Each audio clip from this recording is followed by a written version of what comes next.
ছাত্রদলের পক্ষ থেকে জুলাই আন্দোলনের সঙ্গীকে বিয়ে করে ঘরে এনেছেন ময়মনসিংহের ছাত্রদল নেতা মকসিদুল মোমেন। তিনি ময়মনসিংহ উত্তর জেলা ছাত্রদলের সহসাধারণ সম্পাদক, বাড়ি গৌরীপুর পৌর শহরের পূর্ব ভালুকা এলাকায়। অন্যদিকে জুলাই যোদ্ধা আফরোজা বেগমের বাড়ি গৌরীপুরের গোলকপুর মহল্লায়। ওর সাথে যে দিনগুলা বা ফোনে কথা বলছি বা আমাদের রিলেশনটা হয়েছে, এগুলার কোনো ব্যাখ্যা চলে না। উত্তাল দিনগুলোতে একসঙ্গে রাজপথে সক্রিয় ছিলেন তারা। আন্দোলন সংগ্রামের মধ্যেই হয় পরিচয়, সময়ের সঙ্গে সেই পরিচয় রূপ নেয় প্রেম ভালোবাসায়। এরপর বিয়ে করেছেন গেল ৮ জুন। পরবর্তীতে ১৩ জুন বরের বাড়িতে আয়োজন করা হয় বিবাহোত্তর সংবর্ধনার। Presenting Walton Crystal Series. Switch to premium. Switch to Crystal. Afroza আন্দোলনের পর জুলাই যোদ্ধা হিসেবে স্বীকৃতি পান। অন্যদিকে মোমেনও রাজনৈতিক দায়িত্বে যুক্ত হন ময়মনসিংহ উত্তর জেলা ছাত্র দলের নতুন কমিটিতে। কিভাবে দুইজনের পরিচয়, কিভাবে হলো পরিণয়, তাদের মুখেই শুনুন সেই গল্প। 2024 সালে বৈষম্য বিরোধী আন্দোলনে 17 জুলাই আমাদের গরিপুর সরকারি কলেজ থেকে আমরা সাধারণ কজন শিক্ষার্থী শান্তিপূর্ণ মিছিল বের করি। মিছিলটি গরিপুর পাটবাজার এবং উত্তর বাজার স্টেশন রুট হয়ে যখন আমরা বঙ্গবন্ধু চত্বরে গিয়ে অবস্থান করি, সেখানে খুনি হাসিনার পালিত কুত্তা লীগ যুবলীগের হামলায় আমি সহ আমার বেশ কয়েকজন সহযোদ্ধা সেখানে আহত হয় এবং আমরা তাৎক্ষণিকভাবে আমাদেরকে পথচারী যারা ছিলেন তারা আমাদেরকে হাসপাতালে চিকিৎসার জন্য নিয়ে যায়। সেখানে আমার বর্তমানে তোফাজ্জল হোসেন শাকিল, যিনি আমার দেবর, তিনিও ছিলেন। তো হাসপাতালে যাওয়ার পর মকসিদুল মোমেন এবং জাহাঙ্গীর হোসেন বাপ্পু ভাই তারা সবাই সেখানে যায়। আমার এবং আমার সহযোদ্ধাদের যে প্রাথমিক চিকিৎসা তা সম্পন্ন করে এবং আমাদের ওষুধপত্র দিয়ে আমাদের ফলপত্র যা যা লাগে তা সরবরাহ করে। তো তা তো গেল 17 আন্দোলনের ঘটনা।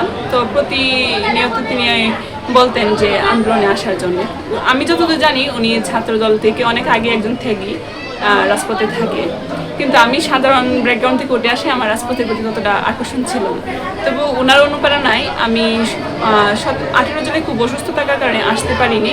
19 জুলাই উনি আমাকে কল করেছিলেন, অসুস্থ থাকার কারণে আমি আসতে পারিনি। 20 জুলাই ইচ্ছে ছিল যে হুইল চেয়ার দিয়ে হলেও কলতাপাড়া আন্দোলনে গিয়ে অংশগ্রহণ করব এবং সকাল থেকে উনি কল দিতেছিলেন যে আমি কলতাপাড়া যাচ্ছি, আপনি আসেন।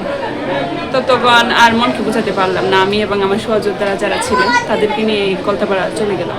2024 সালের 17 জুলাই গরিপুর সরকারি কলেজ থেকে একটা মিছিল বের হয়। সেই মিছিলে ছাত্রলীগ যুবলীগ হামলা করে, এতে 4-5 জন আহত হয়, এর মাঝে ও নিজে আহত হয়।